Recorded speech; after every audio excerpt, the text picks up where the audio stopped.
Ooh, are we in? Yeah, we're in. Okay, good. Good, good, good, good. Hello, good evening. Welcome back. Welcome back. Um, Tonight I'm going to read to you it's actually like one of my all-time favorite poems. The truth is, it's a little bit outdated, and that's okay. Every time I read it, it transports me. It's a poem. I'm not even going to tell you what it's about.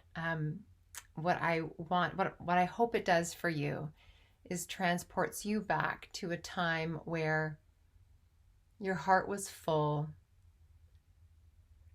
where you could feel the air like it was like the air was there for you. And I know that sounds funny because it almost bridges on entitled to, but it's not about that. It's like it was a warm, like that warm summer air that you're like, I can't believe it's actually this delicious here. That's where I hope it takes you. For me, it takes me to a timeless place, and I want to share it with you because, um, well, I remember once a dear friend of mine who was a minister, and she was talking about leading a service for when someone had passed away in our community, and she led the service, their celebration of life. And I remember her saying, why is it that we actually meet people, like people that we think we know really, really well? We actually don't meet them until after they die, when people tell stories about them. And when I read you this poem, I want you to know that you're meeting a really tender part of me, a simple part of me, and like a sweet part of me. I think sweet isn't a place that we let a lot of people into. We might see what's sweet in other people. We might hold a baby and see sweetness, or a puppy and see sweetness. But the sweetness in ourselves, I don't even know that many of us know our sweetness. So this is a piece of mine. So before we go into that, let's do our thing. I welcome the story of me. I welcome the story of you. And I welcome the story of us and the place where we meet together tonight. May the story from these lips stir the glory of this night. May the stars we sit beneath remind us of our light. This is Remember Summer. This is Remember Summer. Remember summer, a day of running through the sprinkler, tripping through the grass, letting the beads cool your pinking shoulders, rolling with balloons heavy with no mercy, and laughing while screaming barefoot circles around the house as your brother tromps after you with an ice cream bucket of ice cubes and water.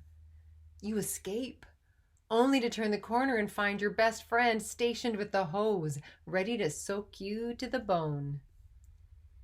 When at the end of the day, your rumpled bathing suit sits a small mound on the floor, you look in the mirror at your body, your grimy toes, and can't tell the difference between the day's dirt and a tan.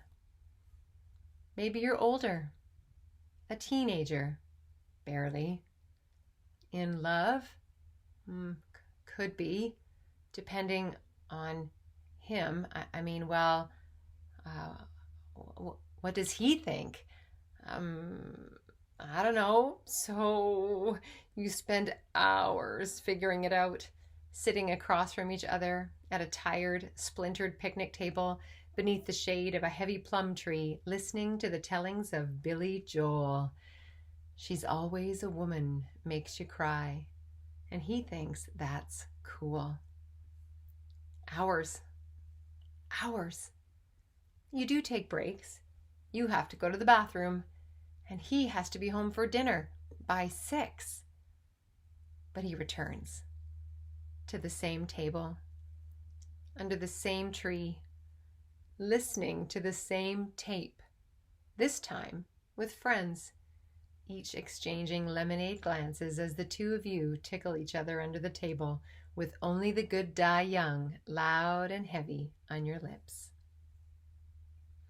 At 11, he's 15 minutes from really pushing his curfew, and you walk him, his 10-speed Ghetto Blaster, and the silver box chain that circles his neck, resting at the base of his throat. Walk him to the end of the street. He shows you where Venus sits in the sky and kisses you under the street sign, across from the church, beside the house with the AstroTurf for a lawn. Oh my God, you think, and he cycles away. Remember 20?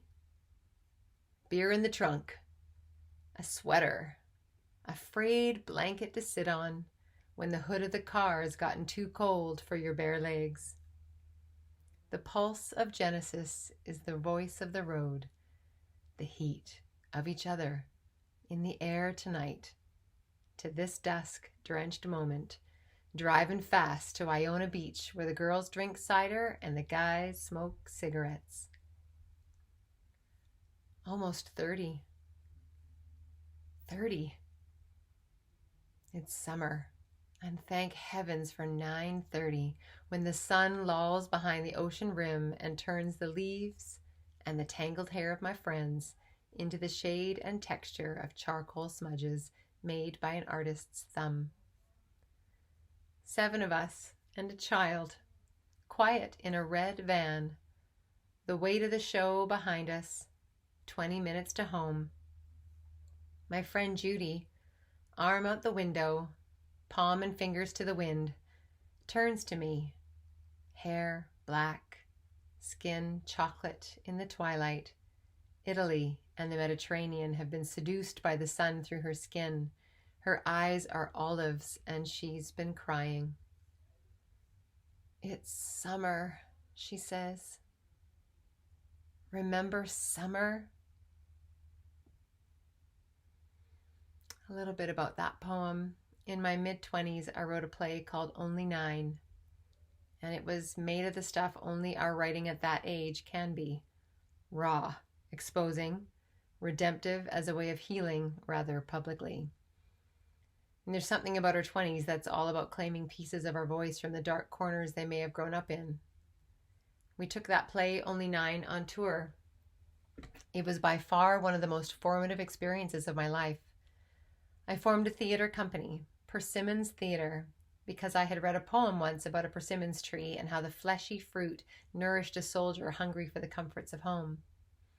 We took that show to Bowen Island, Bowen Island, Galliano Island, Main Island, Pender, Hornby, and Lasqueti, which I wrote about in another poem. 3 young women, one of whom had just had a baby, a musician, stage manager, and me. We set up a tour with nothing but a van and a ferry schedule. Every time we arrived on an island, we had nowhere to stay. Nowhere. Sometimes people gave up their home to us. Sometimes we slept on the floor in the hall. My favorite location was Main Island. I'll never forget what it was like to sit at that picnic table under the tree at the hall with my fellow thespians and break bread together in the evening sun. This poem comes from a moment after we'd completed a show on Pender Island and we were heading home during magic hour. Thanks for listening. So did that take you back? Did that take you back to maybe a time in your life, in your summer?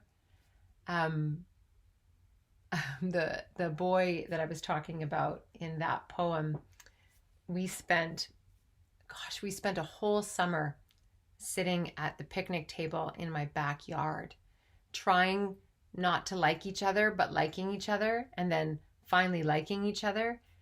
And I swear, I can still feel the picnic table. You know when you're trying not to look at somebody, and so you do those things like I probably ran my hands across the picnic table or something.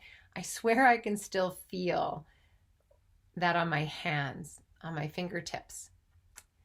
And I totally remember the box chain around his neck. Funny the things, eh? The things. So, what do you remember? What's your sweetness? And may you invite that sweetness into your everyday life and know that that is the timelessness of you that other people see. Thanks for being here. We'll see you tomorrow.